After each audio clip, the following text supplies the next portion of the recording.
What up, everybody? This is Franchise Play, aka Brian Mazik, the sports video game journalist. So I'm coming to y'all, a lot of people know pretty much that I went to Nevada, California to 2K headquarters for the NBA 2K15 community team up. It was a blast. I'm actually going to go through this in a few parts because we want to say two initial parts, and I may do some follow-ups after the two initial parts. But this first video, the video you're watching right now, what I'm going to talk about, and this is important because this is kind of going to be the rules for the discussion, because obviously I won't probably be able to cover everything, but when what I do talk to you about now, obviously I know people are going to have questions in the comments, and I'll try to answer as many of those as I can.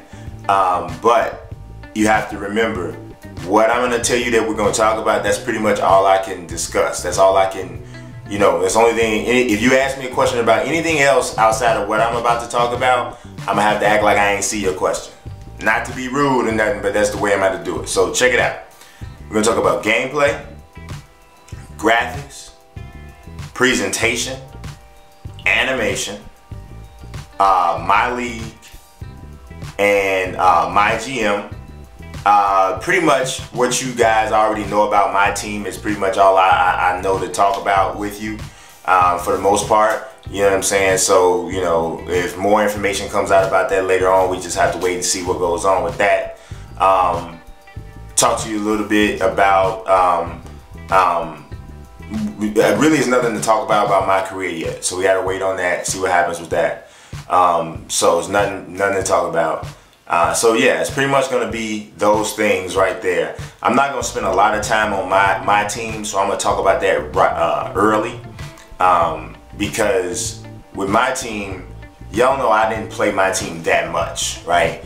I'm familiar with it, understand how it goes and all that. I definitely see some of the cool stuff in it, but that's really not my thing, really, per se. Although I am going to do a My Team series this year, but it's going to be a little bit different than the one I did last year. The second part of this video, the second part of my talking about community team up and that whole thing is really going to be important for anybody that's a subscriber to my channel. So it's not just going to be about 2K15. Primarily it will be, and it's primarily going to be about my experience out there with the guys, which was awesome. I'll get into more of that in that second video. But so I'm going to talk a little bit about that then. But as far as for my team, this year I'm going to do a series just kind of going over the cards that I get for the most part. And I'm not going to take everybody through everything that I do. You know what I'm saying? That whole nine, playing showing all of the games. I'll definitely show some games sometimes, but I'm not going to show that a whole ton of, that, because that's not me really. And you guys may be familiar with him. Two Bros Gaming. His name is Robbie, but that guy is an absolute beast on my team. As far as I'm concerned, he was like the My Team specialist out of everybody that was there at the community team up. He's an animal with it. He understands it through and through. He understands the stuff to suggest to the devs.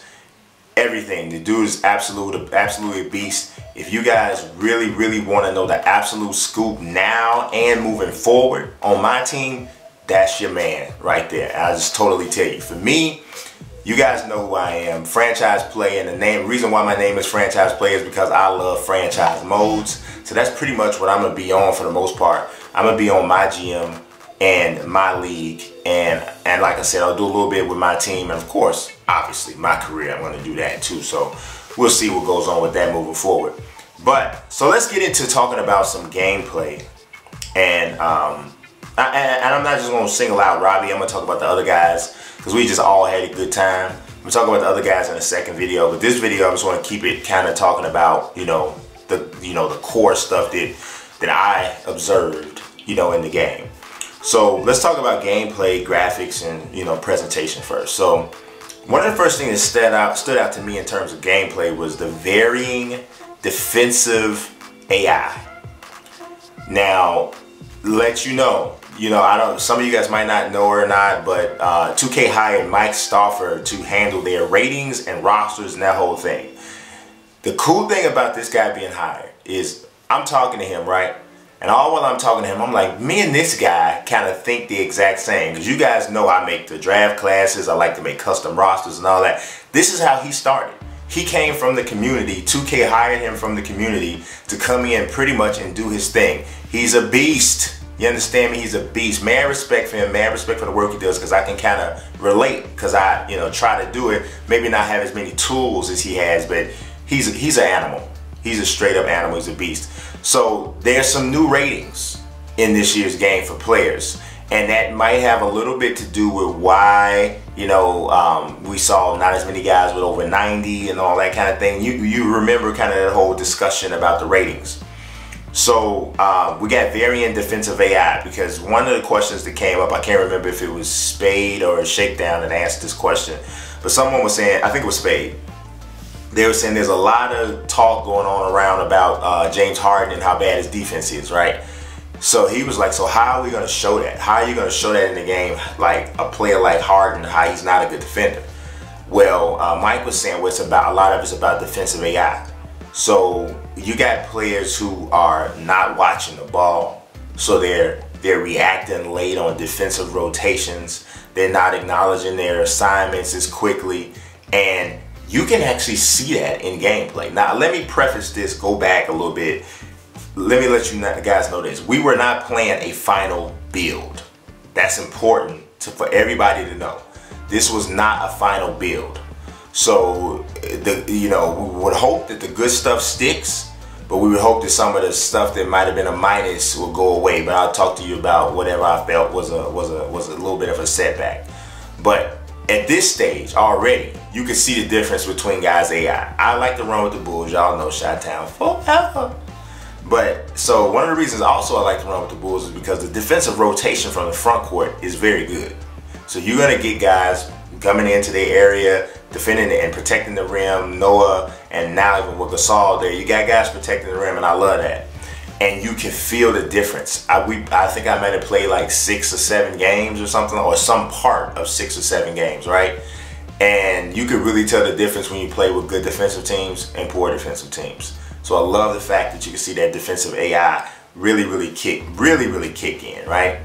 Now this might be something that seems a little bit small to people, but I saw improved rim and net physics. I noticed it right away. I don't know if anybody else noticed it that quick, but I noticed it right away. The way the ball bounces around on the rim, the way the net reacts when the ball goes through the rim, even the way the rim reacts after dunks and stuff. It's a little bit different, a little bit of a change. I think it's a positive, definitely. But yeah, I thought it was pretty cool. Also, dark-skinned brothers look a lot better than they did in 2K14. You remember how especially like Kemba Walker, like he got stuck in the microwave or something. They let Kemba out the microwave. You're not quite as, it was some discolorations. Y'all know I had a ball on player faces, tattoos, and shoes. And I'm gonna still find a way to have a ball on player faces, tattoos, and shoes. I'll let y'all know that though. The way that they have the screens set up in terms of looking at the rosters and looking at all the players, much easier for me to do player faces, tattoos, and shoes this year. So I'm looking forward to actually finishing it this year, because I'm gonna tell y'all right now, as far as the My GM series, well, I'll get in that later. But yeah, it's much better for me to do that. You really get just like it was kind of like in 2K13, where you get a full look at the guy's face and body and whatever. Really cool. I like that. Now, speaking of on that same line, I was told, I believe Ronnie told me this, at least 99%. He might have said like 99.5. I don't want to misquote him, but I know he said 99% of the players in the league were scanned. So we all remember Chris Paul last year. I don't know, he was in an R&B group or something, but it wasn't Chris Paul. That should be. You know what? The funny thing, I didn't run with the Clippers though, but I have seen some screenshots of him, so I know he's vastly improved. And I saw a lot of guys that I did play with. I'm like, oh yeah, he looks better this year. He looks better this year. He looks better this year. So I kept feeling like that throughout the time, right? Now there's a video that dropped today called The Land, and it basically what it shows is the pregame intros for the Cleveland Cavaliers. Yeah, those are serious. And don't think that this is just the Cleveland Cavaliers who had had this, you know, who've had their introductions improved, because it's not.